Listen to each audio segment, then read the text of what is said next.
আমি বলি, বাবা আমি তো বিয়ে করে ফেলছি। আমার বাবার প্রথম কোশ্চেন ছিল, ছেলের বয়স কত? মাই গুডনেস, কেন? কারণ বাবা জানে আমি ক্রেজি, আমেরিকা যাওয়ার জন্য আমি যে কোনো কিছু করতে পারি। ও আমার বাবা তাকে দেখার পরে আমার বাবার প্রথম কোশ্চেন ছিল যে 10 বছর পরে আমার মেয়ের অবস্থা কী হবে আর তোমার অবস্থা কী হবে, একবার কি চিন্তা করেছো? আমি করলাম কি, এরকম করতে করতে আমি অনেকগুলো নাম্বারে কল দিলাম। থাকে না প্রত্যেক দিনই আমি দেখি আর মানে ফোন নিয়ে কল করা। তো এরকম করতে করতে একজনকে আমি পাই, সে আমেরিকাতে থাকে, তার নাম ছিল অনিতাভ। তো একটা লোক জিজ্ঞেস করলো, ও তোমার কী হয়? বলে যে আমার ওয়াইফ হয়। তার 1 মিনিট পর আমার জিজ্ঞেস করলো, আমাকে বললো, রামুনি তুমি কি রাগ করছো যে আমি তোমাকে আমার ওয়াইফ বলছি? আপনাদের রিলেশনশিপটা এরকম হলো কেন? আপনি কখনো জিজ্ঞেস, আপনি তো গিল্টি ফিল করেন, সেটা আমি এপিসোড যারা দেখবেন সবাই বুঝবে।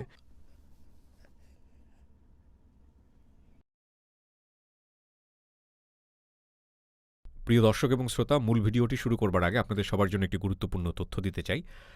আপনি যদি ঘরে বসে ইনকাম করার কথা ভেবে থাকেন, তাহলে আপনার জন্য দুর্দান্ত একটি সুযোগ নিয়ে এসেছে eShikhon.com। eShikhon.com দিচ্ছে নামমাত্র মূল্যে অনলাইন লাইভ ক্লাসের সুযোগ। eShikhon-এ রয়েছে web design, graphic, hacking, digital marketing সহ 31টি ফ্রিল্যান্সিং কোর্স। লাইভ কোর্স ছাড়াও রয়েছে ভিডিও কোর্স এবং ডিভিডি। এইচএসসি, ভর্তি পরীক্ষা, বিসিএস কোর্সগুলো জনপ্রিয়তা পাচ্ছে eShikhon-এ।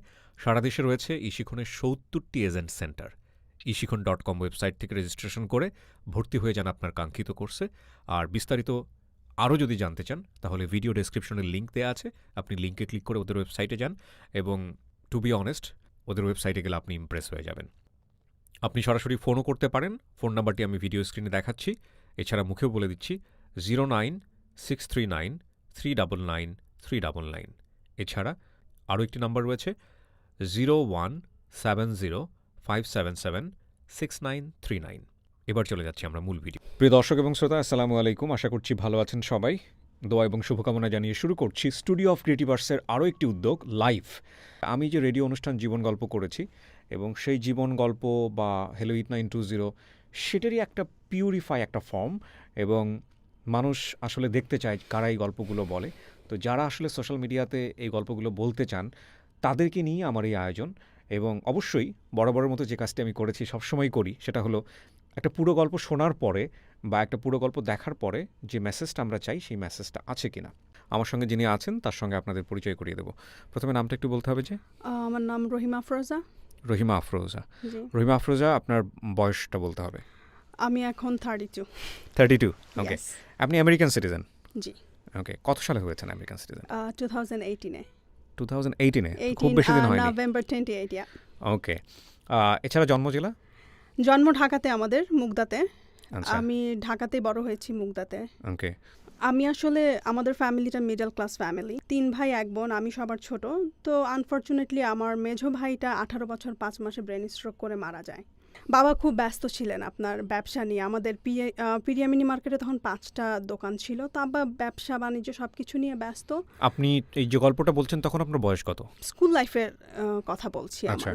আমার বাবা খুব স্ট্রিক্ট মানুষ ছিলেন, কিন্তু যখন 98-এ জুলাইয়ের 10 তারিখে আমার মেঝো ভাই মারা যায়, তখন তার মধ্যে ওই স্ট্রিক্টনেসটা একদম চলে যায়। লাইক শাসন করা যে ফ্যামিলিতে, ওই শাসন করাটা তার ছিল না। আর আমার বড় ভাইয়া 95-এ সাউথ কোরিয়াতে চলে যায়।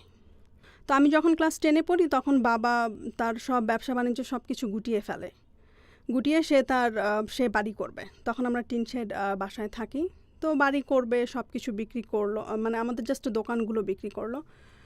বাট দ্য থিং ইজ, এক মেয়ে হিসেবে যেই আদরটা পাওয়ার কথা ছিল আমার, ওই আদরটা আমি এখন ফিল করি যে ওই সময় হয়তো ছিল না।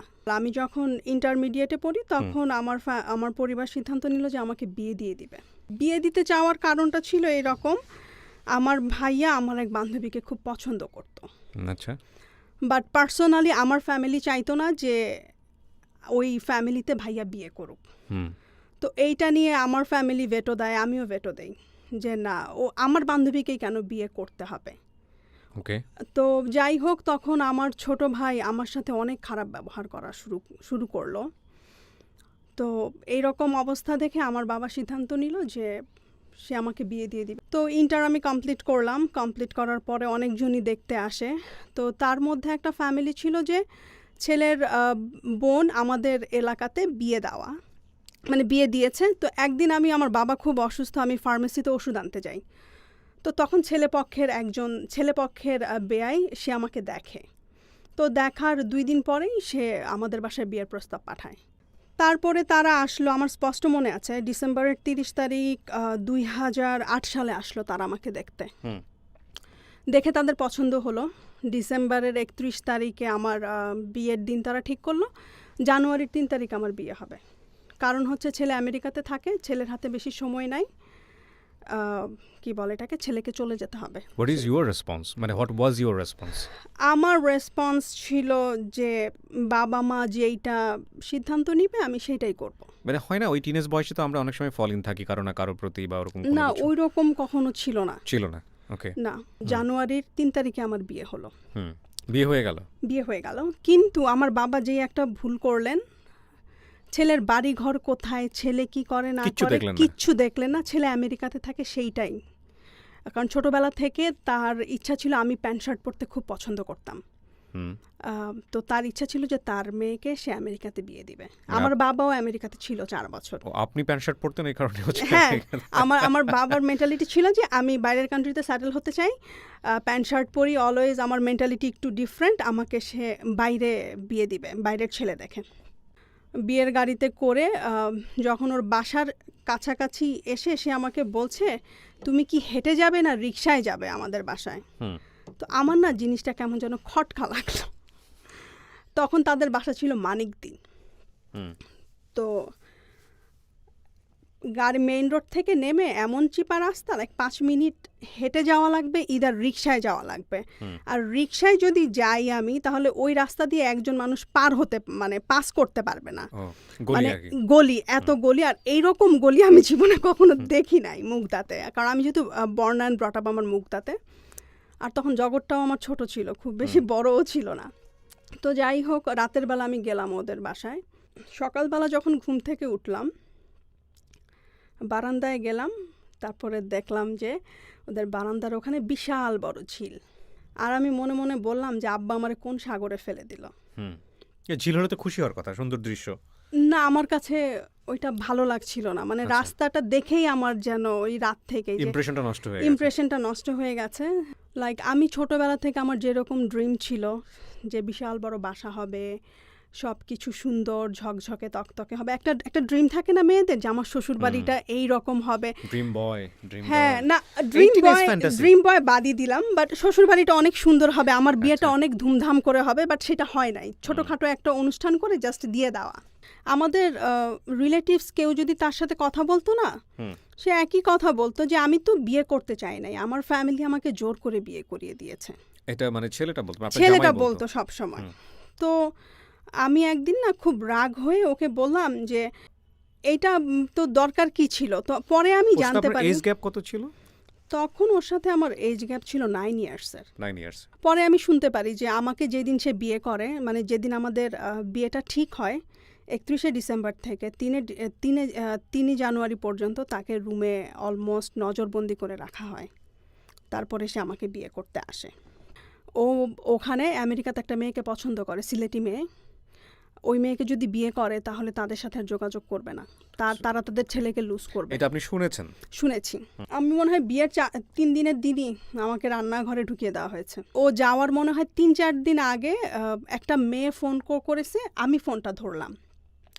ধরার পরে ওকে চাইলো, আমি ওকে দিয়ে দিলাম। আমি কখনো মানে প্রশ্ন করি নাই যে মেয়েটা কে অথবা কোনো কিছু, ওগুলো আমার মাথাতেই ঢুকে নাই। আর আমার চিন্তা ছিল যে ও তো বাইরে পড়াশোনা করে, মেয়ে ফ্রেন্ড থাকতেই পারে, এটা স্বাভাবিক। তখনও পড়ছিল? হ্যাঁ, তখনও পড়ছিল কমিউনিটি কলেজে। কি সাবজেক্ট নিয়ে পড়ছিল আমি জানি না। ফোনে মানে 24 আওয়ার্সের মধ্যে সে 10 আওয়ার্সই ফোনে কথা বলতো। আমার না ভাল লাগতো না এতক্ষণ ফোনে কথা বলা, কেমন না, আমি তো ইউজ টুও না। সম্পর্ক মানে খারাপ পর্যায়ে, তার সাথে কথা বলে আমার আর মিলছিল না কোনো কিছু। আর আমিও আসলে অ্যাকচুয়ালি হ্যাপি না। তার মেন্টালিটি আমার মেন্টালিটি মনে হয় যে 2 জন ভিন গ্রহ থেকে আসছি এরকম। তো একদিন সে আমাকে ফোনে বলতেছে যে তোমার মতো পাগলের আমেরিকাতে জায়গা নাই। তো এই কথাটা না আমার মাথায় খুব লেগেছে। তখন আমি ওকে বললাম যে তোমার কি এমন আমেরিকা, আমি আফরোজা একদিন গিয়ে দেখিয়ে দিব। এটা বলে আমি ফোন রেখে দিছি। তারপর যাই হোক, 2 ফ্যামিলির মতামতে আমাদের ডিভোর্স হয়ে যায়। কি বলেন? ও আমেরিকাতে থাকলো, আপনি বাংলাদেশে থাকলেন, হ্যাঁ, মাত্র ও 14 দিনের সংসার ডিভোর্স হয়ে গেল। ডিভোর্স, হ্যাঁ, 6 মাসের মাথায় ওর দুলাভাই আমাদের বাসায় ডিভোর্স লেটার নিয়ে আসে। মানে ডিভোর্সের জন্য কি আপনি নিজে প্রিপেয়ার ছিলেন, বা এরকম একটা হতে আমি চাচ্ছে? আমি আমি মেন্টালি প্রিপেয়ার ছিলাম, আসলে আমি মেনে নিতে পারছিলাম না। ডিভোর্স হয়ে যাওয়ার পরে এখন আমার মাথায় একটাই পোকা, যে নো ম্যাটার হোয়াট আমার আমেরিকায় যেতে হবে।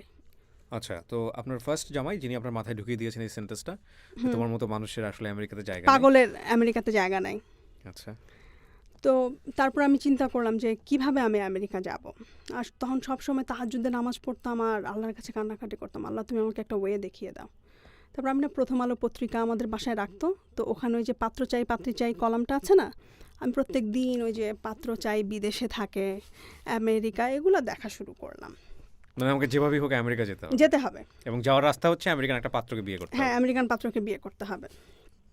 তো আমি করলাম কি, এরকম করতে করতে আমি অনেকগুলো নাম্বারে কল দিলাম, থাকে না প্রত্যেক দিনই আমি দেখি আর মানে ফোন নিয়ে কল করা। তো এরকম করতে করতে একজনকে আমি পাই, সে আমেরিকাতে থাকে, তার নাম ছিল অনিতাভ। তো তার সাথে আমি বাইরে প্রথমে দেখা করি। তখন কি লেখাপড়া বন্ধ আপনার? তখন আমার লেখাপড়া বন্ধ, হ্যাঁ, ডিভোর্সের পর আমি পড়াশোনাটা স্টপ করে ফেলি। তো সে আমার সাথে দেখা করলো, সে আমাকে পছন্দ করলো, তার বয়স অনেক বেশি ছিল, 55+। তো সে আমার বাসায় প্রস্তাব পাঠায়, ঠিক আছে। নিশ্চয়ই আগে বিয়ে শাদী করা ছিল? না, বিয়ে শাদী করেন? নো। আচ্ছা, তার মুখে না অনেক বসন্তের দাগ ছিল, বাট সে যখন ইয়াং ছিল তার চেহারা একদম ডুপ্লিকেট অমিতাভ বচ্চনের মতো ছিল। সে আমাকে তার ইয়াং কালের ছবি দেখিয়েছে, মুখে কি একটা স্কিনের প্রবলেম হয় এইরকম, মুখটা কেমন যেন লাইক আপনি নিজে দেখলে নিজেও ভয় পেয়ে যাবেন, এইরকম তার চেহারা। তো আমাদের বাসায় যখন বিয়ের প্রস্তাব নিয়ে আসলো, আমার বাবা যখন ওনার চেহারাটা দেখলেন, উনি তার সাথে ওনার একটা ফ্রেন্ডকে নিয়ে আসছিলেন, ঠিক আছে। ফ্রেন্ডকে নিয়ে আসলেন, আসার পরে তো আমার বাবা ওনার ফ্রেন্ডকে বললেন যে ওর জায়গা যদি আপনার মেয়ে থাকতো তাহলে আপনি কি এই লোকটার সাথে তাকে বিয়ে দিতেন? তো সে বলল যে না চাচা, আমি যদি আপনার পজিশনে থাকতাম আমি দিতাম না। তো যাই হোক, আলটিমেটলি ওই রিলেশনটা আর কন্টিনিউ হলো না। আপনার টার্গেট ছিল যেভাবেই হোক আমাকে যেভাবেই হোক আমার আমেরিকায় যেতে হবে। বুঝতে পারছি আমি। তারপরে আমি কি বলে এটাকে, আমি ওই ভাইয়াটার ফোন নাম্বার রেখে দিলাম, ওর যে বন্ধুটাকে নিয়ে আসছে সাথে, ওই বন্ধুটাকে আমি বলছি যে ভাইয়া যেভাবে হোক, উনিও আগে আমেরিকাতে ছিল, ওনার নাম বাবুল ভাই। তো উনি বলল যে দেখো তো তোমার, তো আমি তাকে বলছি যে দেখেন আমি আসলে আমেরিকায় যেতে চাই, সেটা যেভাবেই হোক। তো সে আমাকে বলল দেখো আমার অনেক পরিচিত ফ্রেন্ড আছে যারা আমেরিকাতে থাকে, তো তুমি একটা কাজ করো, তুমি আমার ফোন নাম্বার রাখো, আমি তোমাকে যেভাবেই হোক আমি ম্যানেজ করে দেবো একটা ভালো ছেলে। তো পরে আমি বাবাকে বললাম যে আমি প্রাইভেটে ভর্তি হব, অলরেডি বিয়েতে ওখানে 1.5 বছর চলে যায়। তো 2 দিন পরে তার সাথে আমার দেখা হয়। ওই যে আমার একই কথা যে আমার আমেরিকান ছেলে বিয়ে করতে হবে, আমার আমেরিকায় যেতে আমেরিকান হবে। ছিল?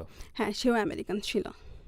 ক্রেজি, মানে আমি জানি না, মানে মানে এতটা ক্রেজি হওয়ার কি আছে? আই ডোন্ট নো, লাইক আমার মাথায় তখন যে আমার আমেরিকা যেতে হবে ওই রকম একটা। ইভেন সে তো আপনার লাইফে নাইও, সে যে আপনাকে মাঝে মাঝে পোক করে তাও তো না, না। সে হারায় গেছে। আপনি গিয়ে একসময় আমেরিকাতে গেলেন কিন্তু সে তো দেখলো না, তাহলে কি দরকার আছে এটা? আই ডোন্ট নো, মানে তখন জেদ মানে জেদ, জেদ মানে যেতেই হবে। আর জেদ মানুষকে ধ্বংস করে অনেক সময়, ডেফিনেটলি করে, অনেক সময় করে। তো পরে আমি ওনার সাথে দেখা করলাম, দেখা করার পরে আমি ওনাকে বললাম যে আমি আমেরিকায় যেতে চাই, আমি শুনেছি আপনি আমেরিকাতে থাকেন, আপনার কাছে অনেক ছেলে আছে, তারা ইয়ে করবে, লাইক আপনি আমাকে একটা ব্যবস্থা করে দিবেন। তো সে আমাকে সাজেস্ট করলো যে তুমি ভালোভাবে পড়াশোনাটা কন্টিনিউ করো, আমি তোমার জন্য খুঁজবো আস্তে আস্তে। তো তার সাথে পরিচয় হওয়ার 1.5 বছর পরে তার একটা ফ্রেন্ডের সাথে সে আমাকে এঙ্গেজ করানোর চেষ্টা করে, কিন্তু আনফর্চুনেটলি ওইটা হয় না, গেল ওইটা। তারপরে আমি জুয়েলকে বললাম যে দোস্ত প্রথমটা তো কাজ হলো না, তুমি একটা কাজ করো। ও আমাকে বলেছে ঠিক আছে, আমার কাছে আরেকটা ছেলে আছে, তুমি ওর সাথে কথা বলে দেখো। তো আমি একদিন 2010 সালেই, হ্যাঁ 2010 সালে, এটা নভেম্বরের 25 তারিখ হবে, তো নভেম্বরের 20 তারিখ আমি ওকে বললাম কি ব্যাপার, তোমার ফ্রেন্ড তো আমাকে ফোন দিচ্ছে না। পরে আমি বললাম যে তুমি একটা কাজ করো, তোমার ফ্রেন্ডের নাম, আমি জুয়েলকে বলছি যে তোমার ফ্রেন্ডের নাম্বারটা দাও, আমি কল করি। ও আমাকে বললো যে না, আমার ফ্রেন্ড তোমাকে কল করবে, তাহলে তোমার ভ্যালুটা থাকবে তার কাছে। তো ঠিক আছে, তো ও নভেম্বরের 24 তারিখ আমাকে ফোন করে, ওনার নাম ছিল বা ডাক নাম। তো কথাবার্তা বলার এক পর্যায়ে সে আমাকে বলছে যে আমি না ফুচকা এখানে খেতে পারি না। সে কেন? বলে এখানকার পানিতে আমার প্রবলেম হয়, আমার পেট খারাপ হয়ে যায় বাইরের ফুচকা খেলে। তো আমি সে ওকে ফাইন। তো আমি সে আমার সাথে দেখা করতে চায়। তো নভেম্বরের 25 তারিখে আমি সকালবেলা তার তার তার সাথে দেখা করলাম তার বাসায়। সে তখন বনানীতে থাকতো। তো আমি যাওয়ার সময় না ফুচকার সব কিছু নিয়ে যাই, যা যা লাগবে, ধনেপাতা, কাঁচামরিচ থেকে শুরু করে এভরি সিঙ্গেল থিং নিয়ে যাই। কেন নিয়ে যান? সে আমেরিকা যেতে হবে? না, হ্যাঁ, ইটস কাইন্ড অফ আমেরিকা যেতে হবে, প্লাস সে এটা খেতে পারে না। আমেরিকা, বাট বিষয়টা হচ্ছে কি, ওনাকে কি আপনার পছন্দ হয়েছিল বা এরকম কোনো কিছু? না, বলি আপনাকে। তো আমি যখন গেলাম, ও যখন দরজাটা খুললো, হ্যাঁ, আমি মনে মনে আমার ফ্রেন্ডকে গালি দিলাম যে আমার কোথায় পাঠাইছে, ওরে গালি দিচ্ছি আমি লিটারালি। তো আমি ওর বাসায় ঢুকলাম। প্রথমে ওকে ভালোবাসি নাই, ওর বাসার প্রেমে পড়ে গেছি। আমার যে ড্রিম হাউস ছিল, ওই ড্রিম হাউসটা দেখলাম। আই ডোন্ট নো আমি তখন কেন করলাম এইটা, ঠিক আছে? তো কিন্তু আমার ওই ফ্রেন্ডটা বলেছিল ও খুব খুব ভদ্র, খুবই খুবই ভদ্র, অতটুকুই। ওর সম্পর্কে আর কিছু জানি না, ওর ফ্যামিলি কি করে, ওর কি পড়াশোনা, ও কি করে ওখানে, আমি কিচ্ছু জানি না। গল্প করতে থাকি আমরা।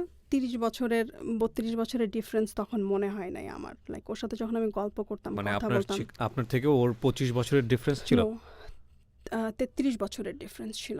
33 বছরের ডিফারেন্স? হ্যাঁ, আমার তখন 20 বছর, ওর তখন 53 তখন ওর। কিন্তু আমার জন্য তখন ফ্যাক্ট ছিল না, আমেরিকা হলেই হয়। তো যাই হোক, ওর বাসার প্রেমে পড়লাম, বাসার সব কিছু আমার ভালো লাগলো। ওর খুব শৌখিন প্রকৃতির মানুষ ছিল। তো গল্প করলাম। তারপরে দিনটা ছিল বৃহস্পতিবার, ওর সাথে যখন আমার প্রথম দেখা হয়, নভেম্বরের 25 তারিখ। ওইখান থেকে রিকশায় করে সে আমাকে Mugda, like Kamalapur rail station পার হয়ে আরও ভিতরে আমাদের বাসা, সেই বনানী থেকে রিকশায় করে সে আমাকে ওই দিন বাসায় পৌঁছে দেয়। শুক্রবারে আবার আমি গেলাম ওর বাসায়। কিন্তু আপনার ওকে তো ফার্স্ট টাইম দেখেছে, খুব একটা ভালো লাগেনি? না, ভালো লাগে না। কিন্তু ওর সাথে যখন আস্তে আস্তে কথা বলা শুরু করলাম, ওর আস্তে আস্তে না ভালো লাগাটা শুরু করলাম, মানে কথাবার্তাগুলো খুব ভালো লাগা শুরু করলো। ওর প্ল্যান ছিল যে ও বাংলাদেশে থাকবে না, ও আমেরিকা থেকে চলে আসে, বাংলাদেশে সেটেল হবে। কিন্তু 2 বছর বাংলাদেশে থাকার পরে ওর আর ভালো লাগে না। যেই মানুষটা 30 বছর আমেরিকাতে ছিল, তার তো এইখানে এসে ভাল লাগবে না। ও আমেরিকা থেকে সব কিছু গুটিয়ে চলে আসে, সে বাংলাদেশে থাকবে, বনানীতে সুন্দর একটা বাসা ভাড়া করে। ওই দিন প্রচণ্ড ঝুম বৃষ্টি, রাস্তার মধ্যে হাঁটু পানি হয়ে গেছে। তো আমার বাবা আমাকে, আমি যাব, একবার নিচে নামছি, আমার বাবা আমাকে ধমক দিয়ে উপরে নিয়ে গেছে, বলে এই বৃষ্টির মধ্যে তো কুকুরও বের হয় না, তুই কেন বের হবি, তুই বের হতে পারবি না। আর আমার মাথায় চিন্তা, আমি তোকে কথা দিয়ে ফেলছি যে আমি সকাল 10টার মধ্যে যেভাবে হোক আমি বনানীতে থাকবো, আমার তো যেতে হবে। পরে চিন্তা করে আব্বাকে বললাম, বাবা আজকে তো ইউনিভার্সিটিতে যেতেই হবে, কারণ ঢাকা ইউনিভার্সিটির প্রফেসরের ক্লাস যদি মিস করি সে অনেক রাগ হয়ে যাবে। এই কথা বলে আমি একটা রিক্সা নিয়ে আমি চলে গেলাম বনানী। যাওয়ার পরে সে আমাকে বলল যে তোমার ফ্যামিলিতে কেউ আমার কথা জানে? আমি বলছি যে না, কেউ জানে না। না, সরি, আমি এই কথাটা আমার মায়ের সাথে শেয়ার করেছিলাম যে মা, আমি এরকম একজনের সাথে কথাবার্তা বলি, ভালো লেগেছে। আমার ডিভোর্সের পরে আমার মা আমার বেস্ট ফ্রেন্ড হয়। আমি আমার মায়ের সাথে সব কথাই শেয়ার করি, আমি কোথায় কি করি না করি। তো আমার মা তখন আমাকে বলল যে তুই একটু আমাকে বিয়ে করার আগে, তুই যদি বিয়ে করতে চাস আমাকে একটু দেখাস বিয়ে করার আগে। তো ও যেদিন আমাকে বাসায় পৌঁছে দেয়, আমি গিয়ে আম্মাকে বলি যে আম্মা আসছিল। তো আম্মা বলে তুই আমাকে একটু ফোন করে বলতে, আমি না হয় বারান্দা থেকেই দেখতাম। যাই হোক, তারপর আমি ওর বাসায় যাই। যাওয়ার পরে সে আমাকে বলে যে তোমার ফ্যামিলিতে তোমার সাথে কার ফ্রেন্ডলি রিলেশনশিপ? আমার মায়ের সাথে, আর আমার মায়ের সাথেই মোস্টলি। তো আমাকে বললো যে তুমি তোমার মাকে ডাকো, তোমার বড় ভাইকে ডাকো। তখন আমি আমার বাবাকে প্রচণ্ড ভয় পেতাম। পরে আমি ওকে বললাম যে দেখেন মা যদি আসে, ভাইয়া যদি আসে, আপনাকে দেখে জীবনও এখানে বিয়ে দিবে না। তো ও বললো যে ঠিক আছে, তোমার মাথা গরম হয়ে আছে, একটা কাজ করো, তুমি লাঞ্চ করো, লাঞ্চ করে ঘুমাও, ঘুম থেকে উঠে মাথা ঠান্ডা করে চিন্তা ভাবনা করে আমাকে তোমার সিদ্ধান্ত জানাও। তো আমি লাঞ্চ করলাম, ঘুম থেকে উঠলাম, উঠে আমি বললাম যে না, আমি বিয়ে করব, আমি এক পায়ে দাঁড়া। তো ও বলে যে ঠিক আছে তাহলে চলো। প্রথমে আমরা বনানী মসজিদে যাই। মসজিদে গিয়ে ও একটা মুয়াজ্জিমকে জিজ্ঞেস করে যেখানে বিয়ে পড়ানো হয় কিনা। সে তখন জানতো না বিয়ে কোথায় পড়ানো হয়। ওর ধারণা ছিল যে বনানী মসজিদে বিয়ে পড়ানো হয়। হুম। তো আমরা বনানী মসজিদে গেলাম, যাওয়ার পরে ওখানে বললো যে না আমরা এখানে বিয়ে পড়ানো হয় না, কাজী অফিসে বিয়ে পড়ানো হয়, আপনার গুলশান 2 নম্বরে কাজী অফিস আছে, আপনারা ওখানে যান। তো রিক্সায় করে গুলশান 2-এ গেলাম। আমরা একটা সিএনজি আলাকে জিজ্ঞেস করলাম, সে বলে যে গুলশান 2-এ কোনো কাজী অফিস নাই, উত্তরা আছে কাজী অফিস, উত্তরা চলেন। তো ও বললো যে না, কি বলে, প্রত্যেকটা এরিয়াতে তো একটা করে কাজী অফিস থাকে। তো কে যেন রাস্তায় একজনকে জিজ্ঞেস করলো যে কাজী অফিস কোথায়, বললো যে গুলশান 1-এ। আবার গুলশান 1-এ গেলাম। আমরা একটা ওই যে কি বলে ইস্ত্রি করে যে ধোপার দোকান না, ওখানে কেউ জিজ্ঞেস করলো যে এখানে কোনো কাজী অফিস আছে কিনা গুলশান 1-এ। তো সে বললো যে না, আপনি গুলশান 2-এ যান, কাঁচা বাজারের উপরে দোতলায় কাজী অফিস আছে। ওখানে যাওয়ার পর একটা ঝামেলা হলো কাবিনের টাকা নিয়ে। কাজী জিজ্ঞেস করলো যে কত টাকা কাবিন। আপনারা দুজনেই তো, আর তো কেউ না? আর কেউ নাই। হ্যাঁ, সাক্ষী আমরা বলেছি যে আমরা পরের দিন এসে দিয়ে যাব। আচ্ছা। সাক্ষী, উকিল টুকিল সব কিছু। তো পরে আমাকে ও বললো যে তুমি বিয়ের কাবিনের টাকা কত চাও? তো আমি বলছি যে 50,000। তখন কাজী বলতেছে বিয়ের কাবিন তো এত কম হয় না। তো ও আমাকে বললো তাহলে তুমি কত চাও? আমাকে বলছে আমি তাহলে 1 লাখই দাও। তখন কাজী বললো যে আপনাদের স্ট্যাটাস অনুযায়ী 1 লাখ যায় না। তো ও তখন বলতেছে তাহলে 10 লাখ দাও। আমি বলি যে না, কারণ কাজীরা যে প্রত্যেক লাখে 2,000 করে দেওয়া লাগে ওদেরকে। তো আমি বলি কেন শুধু 10 লাখ টাকা কাবিন দিয়ে 20,000 টাকা ওদেরকে দাও, আবার বিয়ের জন্য আরও 5,000, টু মাছ। আমি বলছি যে না, কোনো দরকার নাই। পরে কাজী ও বলতেছে তাহলে কাজী সাহেব আপনিই বলেন কোনটা আপনার মডারেট অ্যামাউন্ট হবে। তো কাজী বললো যে তাহলে 4 লাখ করেন। তো আমি যখন কবুল পড়ি তখন মাগরিবের আজান দিচ্ছিল। তারপরে বাসায় আসলাম। ও আমাকে বিয়ের পরে মনে হয় প্রায় 200 রজনীগন্ধা কিনে দেয়। আমার রজনীগন্ধা খুব প্রিয় একটা ফুল। ওর দিক থেকে কোনো আত্মীয় ছিল না? না, কেউ ছিল না। ইভেন ওরা কয় ভাই বোন, ওর মা বাবা কি আছে না আছে আমি কিচ্ছু জানি না। ও ম্যান, আমি কিচ্ছু, why আমি you being so crazy for him? I don't know আমি কেন ক্রেজি ছিলাম। ওর কথাবার্তা কিছু একটা আমাকে মানে ওর কথাবার্তা, আচার ব্যবহার আমার প্রতি ও খুব কেয়ারিং ছিল। আপনারা যারা গল্পটা শুনছেন বা দেখছেন তাদের অনেকেরই আমি বারবার বলছি যে ওনাকে জাজ করতেছেন। আমি জানি এই গল্প যারা দেখবেন তারা ম্যাক্সিমাম এই কাজটাই করবেন। ডোন্ট জাজ হার। আপনারা নিজেকে প্রশ্ন করেন এগুলো আমাদের লাইফে ঘটে কিনা, তাহলেই বুঝতে পারবেন। ওকে, তারপর? ও অনেক কেয়ারিং ছিল, আমাকে একটা বেবির মতো ট্রিট করতো। ওকে, বাট এটা খুব অল্প সময়ের জন্য না, আপনার 1 সপ্তাহ তো হয় নাই, তার মধ্যে আপনি কি দুই সপ্তাহ। নভেম্বরের 24 তারিখে, নভেম্বরের 25 তারিখে দেখা হলো, ডিসেম্বরের 9 তারিখে বিয়ে করলাম। তার আগে মোট 4 বার না 5 বার দেখা হয়েছে ওর সাথে আমার। তো আপনি এর মধ্যেই আপনি কেয়ারিং এর ব্যাপারটা নিয়ে আসছেন, মানে এত দ্রুত আপনি ওর প্রতি ডেভোটেড হয়ে গেলেন? হ্যাঁ, জানি না কেন হঠাৎ করে ওর প্রতি আমার ডিভোশনটা চলে আসলো। ফাইন। তো আমার মা বাসায় ছিলেন না। তখন পর্যন্ত আপনি জানেন যে ওর ফ্যামিলির কে কোথায় আছে, কি করছে? কিচ্ছু জানেন না? কিচ্ছু জানি না, কিচ্ছু না। তারপর আমি আমার মাকে ফোন করলাম। আপনার মনে হয় না যে আপনি অনেক ভয়ঙ্কর রকমের ক্রেজি কাজ করে ফেলেছেন ওই সময়টাতে? না, তখন মনে হয় সেটা তো আপনার ফ্যামিলি করেছিল। আপনি যদি আপনার কথা যদি সত্য মেনে নেই, কারণ এই প্রশ্নগুলো আমাকে করতে হবে। আপনার ফার্স্ট হাজব্যান্ডের ক্ষেত্রে আপনার ফ্যামিলি একটা বড় ভুল করেছিল অ্যাকর্ডিং টু ইয়োর ভয়েস, যে তারা কোনো কিছু দেখেনি, জানেনি, শোনেনি। তো সেম ভুলটা থেকে তো আপনার শিক্ষা নেবার কথা। সেক্ষেত্রে আপনি একই ভুল এত রাফলি কেন করলেন? আমি জানি না এটা ভুল হয়েছে না, শুধু সেটা ফিউচারে বলে দেবে। ওই যে আমেরিকা যেতে হবে, মাথার মধ্যে ভূত। ও আমাকে পাগল বলেছে, যেতে হবে আমেরিকা, দেখাতে হবে ওকে। আমি পাগল না, আমি এই সুস্থ ভদ্রলোক মানুষ। যে আসলে আমেরিকাতে থাকে এটা আপনি নিশ্চিত ছিলেন? হ্যাঁ, কারণ আমার ফ্রেন্ড যে জুয়েল, ও আমাকে বলছে ও আমেরিকান সিটিজেন। আপনি ওকে ব্লাইন্ডলি বিলিভ করতেন? হ্যাঁ, ওকে আমি ব্লাইন্ডলি বিলিভ করতাম অনেস্টলি। বিয়ে করার পর আমি মাকে ফোন করি, আমার বাবা ফোনটা ধরার পরে আমার বাবা আমি জিজ্ঞেস করলাম মা কোথায়? বলে বাইরে হাঁটতে গেছে। বলে তুই কই, বাসায় আসবি না? তখন বাজে রাত 8টা। আমি বলি বাবা আমি তো বিয়ে করে ফেলছি। আমার বাবার প্রথম কোশ্চেন ছিল ছেলের বয়স কত। মাই গুডনেস, কেন? কারণ বাবা জানে আমি ক্রেজি, আমেরিকা যাওয়ার জন্য আমি যে কোনো কিছু করতে পারি। আর ওই যে প্রথমবার যে একটা ছেলেকে আনছিলাম বাসায়, ওর বয়স যে 55+ ছিল, এর জন্য বাবার প্রথম কোশ্চেন ছিল ছেলের বয়স কত। তো আমি নাম্বারটা বলছিলাম না, বাবা বলে কত 45? আমি বলি যে না আর একটু বেশি। বাবা বলে 46। আমি বলি যে না আর একটু বেশি। বলে 48। আমি হ্যাঁ 48। 53 আমি বলি নাই তখন। ইভেন তখন আমি নিজেও জানতাম না ওর এই যে 53। তারপরে বাবা ফোনটা রেখে দেয়। না, হ্যাঁ বাবা ফোনটা রেখে দেয়। তারপর আমার মা ফোন করে হাউমাউ করে কান্না যে মা তুই এত এত বড় একটা সিদ্ধান্ত নিয়ে ফেললি, এত একটা কাজ করলি, আমি তো তোর সাথে ফ্রি ছিলাম, তুই তো আমাকে অ্যাটলিস্ট ফোন করে বলতে পারতি, তুই কেন বললি না। এদিক দিয়ে সারা রাত আমি টেনশন যে ও পরের দিন সকালবেলা আমাকে শ্বশুর মানে ওর মায়ের সাথে পরিচয় করিয়ে দিবে। আমি টেনশনে সারা রাত ঘুমাতে পারি নাই। ওর মাকে ফোন করে বলে কি, মা ওরা প্রত্যেক শুক্রবারে ওরা 2 ভাই ওর মায়ের কাছে ওর সকালবেলা নাস্তা খেত। তো আমার হাজব্যান্ড ফোন করে বলছে যে মা আমার একটা বন্ধু আসবে বাসায় নাস্তা খেতে, একটু নাস্তা একটু মানে বেশি করে বানিয়ে রেখো। তো সে ওইখান থেকে আসে, বনানী থেকে তাকে পিক করে তারা 2 ভাই মিলে যায় মাকে দেখতে, মায়ের সাথে সকালে তারা নাস্তা করে প্রত্যেক দিন শুক্রবার, এটা তাদের রুটিন। তারপর সারা রাত আমাদের ঘুম হয় নাই। এই ভদ্রলোককে আগে বিয়ে করেছিলেন? না, কখনো না। কোনোদিন করেন নাই? না। তখন পর্যন্ত আপনি জানতে পেরেছেন যে কেন বিয়ে করেনি? না, আমি জিজ্ঞেসও করিনি। তখন পর্যন্ত আপনি জিজ্ঞাসা করেননি? না। ওকে, তারপরে সারা রাত ঘুম নাই। ভোর 6টা বাজে সিএনজি নিয়ে, আর ওই যে আমাকে যে প্রথমে যে রজনীগন্ধা ফুল কিনে দিল ওইটা নিয়ে আমি আমার শাশুড়ির বাসায় চলে গেলাম। ভোর 7টা বাজে গিয়ে পৌঁছাইছি। ও আমাকে ড্রয়িং রুমে বসিয়ে গিয়ে তখন আমার শাশুড়ি ঘুমাচ্ছিলেন। শাশুড়িকে ঘুম থেকে তুলে এনে বলতেছে যে মা তোমার জন্য বউ নিয়ে আসছি।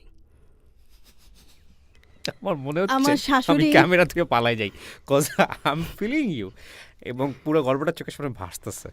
ওকে, তারপর আমার শাশুড়ির রুমে আমাকে নিয়ে গেল, নিয়ে তার বিছানার পাশে একটা চেয়ার ছিল, ওখানে আমাকে বসালো। আমার শাশুড়ির হাত পা খুশিতে কাঁপতেছিল। ও খুশিতে? খুশিতে। আমার শাশুড়ির হাতে একটা চুড়ি ছিল। তো সে হজ থেকে 6টা চুড়ি নিয়ে আসে তার 6 ছেলের বউয়ের জন্য, কিন্তু বউয়েরটা দেওয়া এটা হয় হজ না। থেকে না, সৌদি আরব থেকে এনেছে। আই এম সরি, আমরা যেটা করি আর কি, হ্যাঁ, you are right, you are absolutely right. আমরা হজে গেলে এই হজে গেলে, হ্যাঁ, করি। তো হজে যখন যায় সে 6টা বউয়ের জন্য 6টা চুড়ি নিয়ে আসে। হ্যাঁ। তো এই চুড়িটা প্রথমে ওর ছোট বোনকে দিয়েছিল। আমার শাশুড়ি বলেছিল যে কখনো বিয়ে করে তাহলে আমার পক্ষ, আমি যদি বেঁচে না থাকি, আমার পক্ষ থেকে এই চুড়িটা আমার ছোট ছেলের বউকে দিও। সে অনেক দূরদর্শী মহিলা ছিলেন। মানে বিষয়টা এরকম দাঁড়িয়েছে যে আমার ছেলে বিয়ে করেছে, এটাই সবচেয়ে খুশির খবর। হ্যাঁ। কাকে করেছে, কি করেছে সেটা ফ্যাক্ট না। সেটা ফ্যাক্ট না। তারপরে সে একে একে আমার সব ভাসুরদেরকে ফোন দেয়। তার আইকিউ লেভেল খুব ভালো ছিল। ওরা সব ভাই বোন আমেরিকা কানাডাতে স্যাটেল। নাস্তা করতে বসলাম, আমার শাশুড়ি না খুশিতে খেতে পারছে না। সে টেবিলে বসে আল্লাহর হাতে 2 হাত তুলে কি যে দোয়া আমাদের জন্য যে তার ছেলে বিয়ে করছে, এটাতেই অনেক খুশি। তো তারপর আমরা একসাথে নাস্তা করলাম। নাস্তা করে তারপরে আমার হাজব্যান্ড বলল যে আমাদের একটু কাজ আছে মা, আমাদেরকে যেতে হবে। তো ও এর মধ্যেও আবার ছবি তুললো। আচ্ছা, এখানে আমার প্রশ্ন হচ্ছে যে আপনার হাজবেন্ডের জায়গা থেকে কোনো প্রবলেম ছিল না, না, তাহলে আপনার হাজবেন্ডের পক্ষ থেকে তো কেউ থাকতে পারতো আপনাদের বিয়েতে? ও না একটু ইন্ট্রোভার্ট টাইপের ছিল, ও না সারপ্রাইজ দিতে খুব পছন্দ করতো। ওকে, তো আমি বাসায় আসলাম। আমরা, আপনি বিয়ের আগে কখনো জিজ্ঞেস করেননি যে তোমার ফ্যামিলিতে কোনো প্রবলেম হবে কিনা আমাকে নিয়ে? সে বলছে যে না। আমি যখন জিজ্ঞেস করলাম বলে যে না, কোনো প্রবলেম হবে না, এই জন্য এটা আমার লাইফ, তারপর লাইক আমার জীবন, আমি সিদ্ধান্ত নিব, কে কি মনে করলো না মনে করলো সেটা আমার দেখার বিষয় না। ওকে, তো সন্ধ্যাবেলা আমি ওনাদের বাসায় যাই। বাসায় যাওয়ার পরে কিছুক্ষণ বসার পর আমি আমার বাবার বাসাতে যাই আমার হাজব্যান্ডকে নিয়ে, প্রথমবার বিয়ের একদিন পরে। বা মা বাবাকে ফোন করে বলি সে আসতেছে। তো যাওয়ার পরে আমাদের বাসার যেই কালচার, টেবিল ভর্তি খাবার দাবার। তো আমার বাবা তাকে দেখার পরে আমার বাবার প্রথম কোশ্চেন ছিল যে 10 বছর পরে আমার মেয়ের অবস্থা কী হবে আর তোমার অবস্থা কী হবে, একবার কি চিন্তা করেছো? তো ও কি উত্তর দিয়েছে আমি জানি না, পরে আমি শুনেছি যে আমার বাবা ওকে প্রথম এই কোশ্চেনটা করার পরে আমি আমার জামা কাপড় সব কিছু গুছাচ্ছি। আমার বাবা এসে ওর সাথে কিছুক্ষণ কথা বললো, এসে দরজার সামনে বলতেছে যে ও একটা পাগল, ওর সাথে তুই জীবনে কখনো সংসার করতে পারবি না। এটা ছিল আমার বাবার প্রথম কথা আমার সাথে আমার বিয়ের পরে। তারপর আমাকে বলতেছে আমরা কাউকে এখনও বলি নাই তুই বিয়ে করছিস, এখনও সময় আছে, চলে আয়। তারপর আমি আমার বাবাকে বলি যে না, আমার বিয়ে হয়ে গেছে, আমার পক্ষে সম্ভব না ফিরে আসা। এটা বলে তারপর আমার কাপড় চোপড় নিয়ে আমার মায়ের সাথে অনেকক্ষণ কান্নাকাটি করে আমি সারা রাস্তা কাঁদতে কাঁদতে আসি বনানীর বাসায়। তো যাই হোক, এইটার পর থেকে না ও আর কখনো আমাদের বাসায় মানে আমি যে যাব ওইটাও সে পছন্দ করতো না। মানে ওর ওই কথাটা খুব খারাপ লেগেছে। আমার বাবা ওকে যেই কথাগুলো বলছে। তো দেখা গেল যে আমার বিয়ের 1 মাস পর আমাদের রিসেপশন হয়। রিসেপশনে ওদের ভাই বোন মোটামুটি সবাই চলে আসে কানাডা, আমেরিকা থেকে। খুব সুন্দর একটা আমরা ঘরোয়া পরিবেশ, শুধুমাত্র আমার ফ্যামিলি মেম্বার আর ওর ভাই বোনেরা, বাইরের কেউ ছিল না। বাইরের লোকের মধ্যে ছিল শুধুমাত্র আমার উকিল বাবা। 2 মাস বনানীতে থাকার পরে সে আমেরিকাতে চলে যাবে। আমরা সব কিছু হোম বাউন্ডের থ্রুতে কি বলে লাস ভেগাসে পাঠিয়ে দিব। সে লাস ভেগাসে বাড়ি কিনে সে আর বাংলাদেশে থাকবে না। তো সব জিনিসপত্র হোম বাউন্ডের থ্রুতে আমরা পাঠিয়ে দিই লাস ভেগাসে। তো সে মার্চ মাসে চলে যায় বিয়ের 3 মাস পরেই। তো আমি বিয়ের 2 মাস বনানীতে থাকার পরে 1 মাস আমি আমার শাশুড়ির সাথে থাকি। তো আমার শাশুড়িকে আমার খুব ভালো লাগে। এত এত সুন্দর, এত ভালো মানুষ আমি মনে হয় আমার জীবনেও দেখি নাই। কারণ আমার তো তিক্ত অভিজ্ঞতা ছিল আমার প্রথম শাশুড়ির সাথে। তো আমার শাশুড়িকে মনে হয়েছে সে আমার জীবনে আমার একটা ফেরেস্তা, এরকম মনে হয়েছে। ওকে। তো আমি আমার শাশুড়ি খুব অসুস্থ, আমি তার টেক কেয়ার করি। সে আমাকে খুব ভালোভাবে অ্যাকসেপ্ট করে। আর আমি যখন ওনার টেক কেয়ার করি তখন সে আমাকে একটা কথা সবসময় বলতো। আমি যখন আমার ছেলেকে বলতাম যে বাবা তুমি কবে বিয়ে করবে, তখন আমার ছেলে আমাকে উত্তর দিত এমন এক মেয়েকে বিয়ে করবে যেই মেয়ে তোমার টেক কেয়ার করবে। আর মাথার মধ্যে একটা জিনিসই কাজ করতো যে আমি তো কয়েকদিন পরে আমেরিকা চলে যাব, তাহলে তো আমি আমার শাশুড়ির সেবা যত্ন করতে পারবো না। তো যতটুকু পারি আমার শাশুড়ির আমি সেবা যত্ন করে যাই। আর ওভার দ্য ফোনে অল দ্য টাইম বলতো যে নিজের উন্নতির জন্য কিছু করো, পড়াশোনা করো, এইটা করো, ওইটা করো। আমি না শুনতাম না ভাইয়া তখন। ওর কথা ছিল যে তুমি কেরিয়ার ওরিয়েন্টেড হও, জীবনে কোনো কিছু করো, আমেরিকা এসে তুমি পড়াশোনা করো। আর ওর একটা কথা ছিল যে তুমি অনেক ইয়াং আমি জানি। বাংলাদেশে থাকাকালীন সে আমাকে বলতো যে তুমি অনেক ইয়াং আমি জানি, তুমি আমার সাথে থাকবে না সারা জীবন। তুমি যখন কলেজে যাবে, পড়াশোনা শেষ করবে, ভালো চাকরি করবে, তখন আমি দেখে শুনে একটা ভালো ছেলে দেখে আমি তোমাকে বিয়ে দিয়ে দিব। ও মাই গড।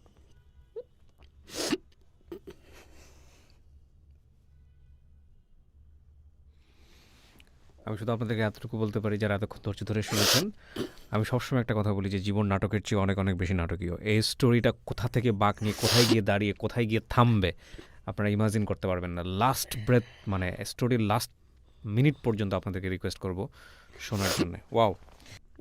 তখন ওই যে মাথায় ছোট আমি বেবি, লাইক সবাই প্যাম্পার করতো অনেক। আর প্রত্যেক বছর শ্বশুরবাড়ি থেকে প্রচুর গিফট পেতাম আমি। ডিসেম্বরের 15 তারিখে আমি ফাইনালি ভিসা পাই। তখন আমাদের বিয়ের 2 বছর হয়ে যায় আমি যখন ভিসা হাতে পাই। আমি মনে হয় একমাত্র ব্যক্তি দুনিয়াতে যে ভিসা পাওয়ার পরের দিনই ফ্লাই করে। মানে রাক্ষসের মতো অপেক্ষা করছিলাম আর কি, যেটাকে বলে ভিসা পেলাম। ক্ষুধার্ত। হ্যাঁ, ভিসা পেলাম বৃহস্পতিবার বিকালে। আরেকটা কথা বলতে ভুলে গেছি। আমার বার্থডে 27 অক্টোবর, ওইটা কোরবানির ঈদ ছিল। টানা 3 দিন আমার বার্থডে সে সেলিব্রেট করে। যখন ভালো তখন খুব ভালো মানুষ, আসলে সে খুব ভালো মানুষ। যখন খারাপ সে ভয়ঙ্কর খারাপ। যখন খারাপ মানে কথা বন্ধ, ওইটাই আমার কাছে ভয়ঙ্কর খারাপ মনে হতো। মানে শত কান্নাকাটি করলেও তাকে ম্যানেজ করা যেত না। আমার চোখের পানি তার কাছে কিচ্ছু না তখন। এরকম আমি খুব ট্রাভেল লিভিং চ্যানেল দেখতাম তখন। তো ওখানে লাস ভেগাস দেখাতো, কি যে সুন্দর লাগতো টিভিতে দেখতে লাস ভেগাস। তো আমি একাই ফ্লাই করি। তো আমার বড় ভাসুর বলে যে যেই মেয়ে কখনো এয়ারপোর্ট দেখে নাই সেই মেয়ে এখন একা একা লাস ভেগাস যাবে। তো লাস ভেগাসে যখন যাই আমার বের হতে একটু দেরি হয়, কারণ ওখানকার প্রসেসিং তো আমি জানি না। ওইখানে আমি একটা ফর্ম ফিল আপ করতে গিয়ে অনেক সময় লাগিয়ে দিই। পর আমি যখন ইমিগ্রেশনে ওরা জিজ্ঞাসাবাদ করে যে ব্যাগে কি আছে না আছে, তো তখন একটা পুলিশ এসে বলে যে তুমি রাহিমা আফরোজা কি না? সে হ্যাঁ। বলে তোমার হাজব্যান্ড তোমার জন্য অলমোস্ট 3-4 আওয়ার্স ওয়েট করতেছে বাইরে, আমরা জাস্ট মেক শিওর করলাম যে তুমি এসে ঠিকমতো পৌঁছেছো কি না। সে একটু কনফিউজড, সে তুমি ল্যান্ড করেছো কি না এটা মেক শিওর হওয়ার জন্য। তো ওরা খুব তাড়াতাড়ি আমাকে ইমিগ্রেশন আমি ক্রস করে, কারণ আমি তো পার্মানেন্ট রেসিডেন্ট হিসেবে গিয়েছি ওখানে। আমি ভুলে ট্যুরিস্টের ফর্ম ফিল আপ করেছি ওখানে। যারা পার্মানেন্ট রেসিডেন্ট তাদের কোনো ফর্ম ফিল আপ করতে হয় না, জাস্ট ইমিগ্রেশন ক্রস করে আসলেই হয়। তো তারপরে আমি যখন ভেগাস করি তখন সন্ধ্যাবেলা, তো ওর বিশাল বড় গাড়ি ক্যাডিল্যাকের, মানে খুব সুন্দর লাগছিল। মনে হচ্ছে যে ফাইনালি স্বপ্নের শহরে এসে পৌঁছালাম। তারপর সংসার করা শুরু করলাম। আমি 3-4 মাস কোনো কাজ করি নাই। কাজ করিনি। ওর কথা হচ্ছে যে তুমি জবের জন্য অ্যাপ্লাই করো, নিজের উন্নতির জন্য যা যা করা লাগে তুমি করো। ওগুলো আমি কোনো কিছুই করছিলাম না। সারাদিন মানে ঘোরাফেরা, খাওয়া দাওয়া, ঘুম, এছাড়া আমার আর কোনো কাজ ছিল না। আর রান্নাবান্না সব কিছু ওই করতো। ওর যেহেতু কোনো চাকরি করতো না, ও তো সোশ্যাল সিকিউরিটি